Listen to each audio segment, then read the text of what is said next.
In Atlanta, Georgia, and across the nation, serious and heinous crimes are being committed.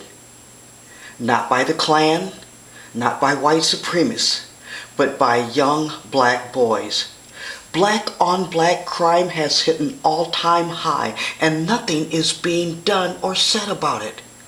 Every day in the morning news, we see ungodly crimes. Many are crimes against senior citizens being committed by black youth killing other blacks. They have high-powered guns. They roam the streets like predatory animals looking for a victim. Just this week, a 74-year-old woman was carjacked while putting air in her tires. She was brutally beaten by 3 young black boys. They stole her automobile and left her on the ground like a dog. They have no remorse, no heart, no feeling, and they are 10 years old and up, and some are young girls. The morning news is frightful. Weekly, we hear of crimes at the local gas stations. People, innocent people, trying to get gas and fill up their cars, being robbed, being carjacked, or even being killed. And by who? By black youth. So who are the parents of these young killers? Who's responsible for them? What kind of parents are producing, feeding, and clothing these young criminals? They are young killers. They live with someone. They either live with an auntie or a grandma or maybe a single parent. Now, the majority of 2-parent households where there is a working dad in the home have good kids and they're college bound. But let's face it, many of the crimes committed by these young killers are kids from single-parent households, homes where there's no discipline. But it's more deeper than that. Much, much more deeper than that. These are youth with no conscience. I heard a black politician refer to these youths as demons, as the walking dead. Wow, that really sounds bad, but the crimes that these youth are committing are worse than the names that are given to them.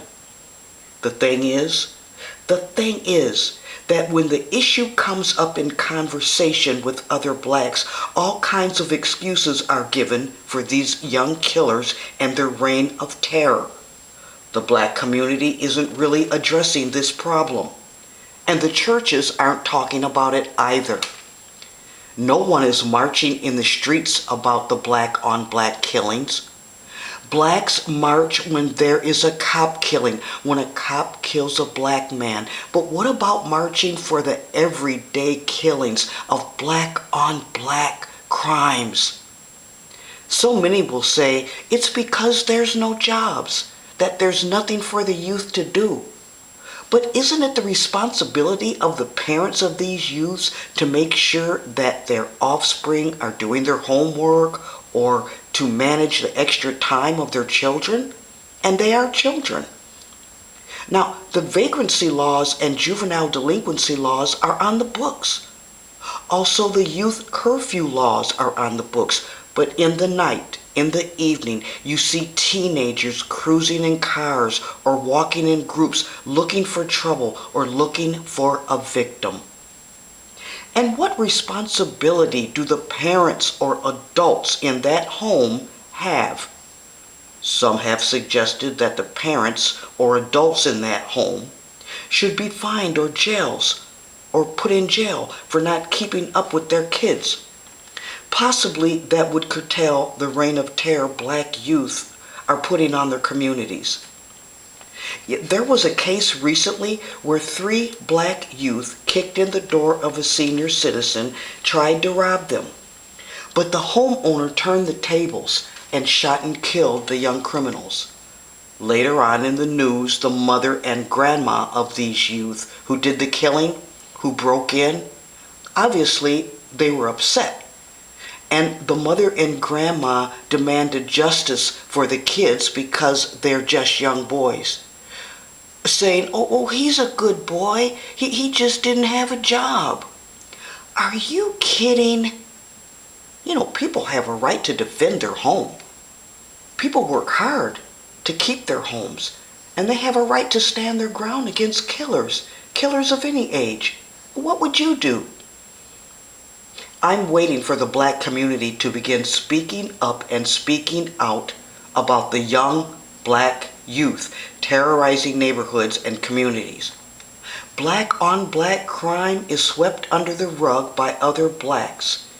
Even blacks who have a voice are saying nothing. Again, no one's marching in the streets. No one's having meetings on this issue. Do black lives matter? Then why are we allowing these young black killers to kill other blacks? Something has to be done, and it has to be addressed, and it must be stopped. You know, I talked to several homeowners, and they have said that they are against violence, but if a young person of any color tries to rob them, tries to kick in their door, that they're going to defend themselves and defend their home. And not with the baseball bat either. And I'm sick and tired of hearing that the black youth kill because they don't have jobs. Because there's no work, so they rob and kill. That's crap. Possibly if they pull up their pants and look like a young man should look, some senior citizen homeowner would hire them to do some yard work or fix some things around the house. But you and I both know that most of the young thugs who do these killings don't want to do any manual labor. Yes, I called them what they call themselves. They say that they are living the thug life. They rap to the lyrics of thug life. So don't get upset when people call them thugs. And if you still don't agree with me, that's fine. I don't have to give you statistics. I could go on and on with the list of statistics, but you can look them up for yourself. And let me say that the Confederate statues that the black people are marching for, the statues aren't killing anyone. We're marching to remove these Confederate statues. Well, that's another video. But the statues are just standing there. They're not killing anyone. It's the black youth that is tearing up the black community. Something has to be done. Someone has to start dialoguing about this. And someone needs to organize and start marching in the streets to stop these killings. Because it's gotten out of hand. And being silent is not going to make it go away. Like, subscribe. This is a Mayor Logic channel.